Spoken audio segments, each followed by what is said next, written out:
जी अस्सलाम वालेकुम दोस्तों। तो ਇਹ ਤੇ ਸਾਡੇ ਹਾਲਾਤ ਨੇ ਮੁਲਕ ਦੇ ਤੇ ਲੋਕਾਂ ਦੇ। ਕਿਸੇ ਦੀ ਗਾਂ ਜੀ ਠੰਡੀ ਹੋ ਗਈ, ਠੀਕ ਹੈ जी, ਡੈਡ ਹੋ ਗਈ कह लो, तो ਉਹ ਵਿੱਚ ਸੜਕ ਦੇ ਸੱਟ ਕੇ ਤੇ ਭਾਈ ਜੀ ਨਿਕਲ ਗਏ ਨੇ। ਇਹ ਰਾਤ ਸੱਟੀ ਹੈ ਜਾਂ ਦਿਨ ਸੱਟੀ ਹੈ ਤੇ ਹੁਣ ਅੱਲਾ ਹੀ ਬਿਹਤਰ ਜਾਣਦਾ ਹੈ। ਬਰਾ ਲੱਗੇ ਬਿਲकुल ਵੇਖ ਲਓ ਚੱਲਦਾ ਰਸਤਾ ਜੇ ਸੜਕ ਆ बिल्कुल, ਤੇ ਸੜਕ ਦੇ ਵਿੱਚ ਜਿਹੜੀ ਸੱਟ ਕੇ ਤੇ ਜਨਾਬ ਨਿਕਲ ਗਏ ਨੇ। जानवर ज़ाया हो गया वा, बीमार होया सी, तुसीं इहनूं दबा दिओ, किते वीराने च लिजा के सट्टो, किते होर जगह ते लैके जाओ, बेहतर आ दब दिओ, इहनूं बीमारी ना होवे होर। ते आ वेखो जी बिल्कुल लग ते रिहा जिद्दां किसी बेचारी नूं मरी नूं भी किन्नी अज़ियत दित्ती है। उहदे खुर शुर सारे अपना खराब हो गए, लिंपी दे नाल इहदी मौत होई है। ते सारा उन्होंने भाई जी फड़ के ते इहनूं सारा सट्ट के ते इत्थों कोई निकल गया जी। हालांकि इत्थे करीब फसलां लगियां होईयां वा, बिल्कुल कह लो कि रस्ता चलदा। देखो वीडियो के विच रेड़ा भी गुजर रहा वा, हर चीज़ां गुजर रही ने।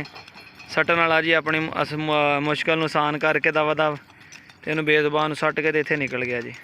हालांकि चलदा रस्ता वा, 24 घंटे चलदा, रात भी रस्ता चलदा, दिन भी चलदा आ। हुण रेड़े वाला कित्थों रेड़ा नंगा के लैके गया, दिल करे समान दा भरिया हुंदा, रेड़ा ही परे नूं उल्ट जांदा। ठीक आ, ये हुण इहनूं तो कौन करूगा इत्थे।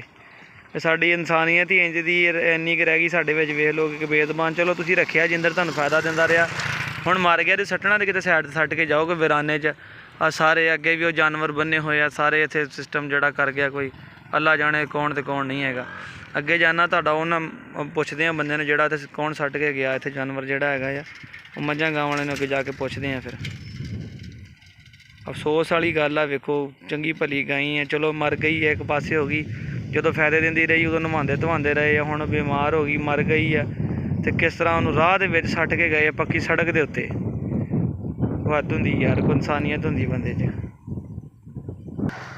आ बिल्कुल उहदे करीब ला के जानवर बन्ने हुए आ माशाअल्लाह। ठीक आ, मुंडा इत्थे काम कर रहा, कहंदा जी मैनूं भी नहीं पता भाजी कौन सट्ट गया, ਉਹ ਗਾਈ ਵਿੱਚ ਰਾਹ ਦੇ सट्ट गया लागे।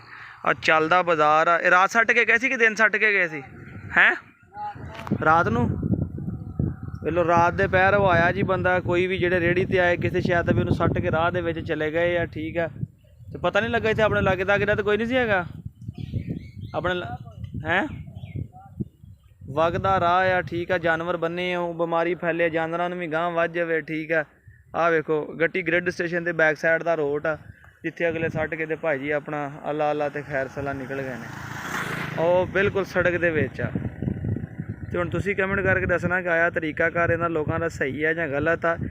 बेहतर हालत यह है कि इन्हों टोया कढ़ के किसी तरीके नाल दबा दिओ या किसी बाकी बाहरली साइड से सट्ट आओ, ताकि जो दूसरे जानवर ने कम से कम वो तो इन्हां तो महफूज रह सकन। फिर और लड़का इत्थे फिर रहा कहता भाजी कोई नहीं है, सानूं पता है कि कोई रात नूं सट्ट गया। ज़ाहिरी गल आ, नेरे इन्हां ने आस लाई होनी है कि चलो टपा के ते अगे निकलीए। फिर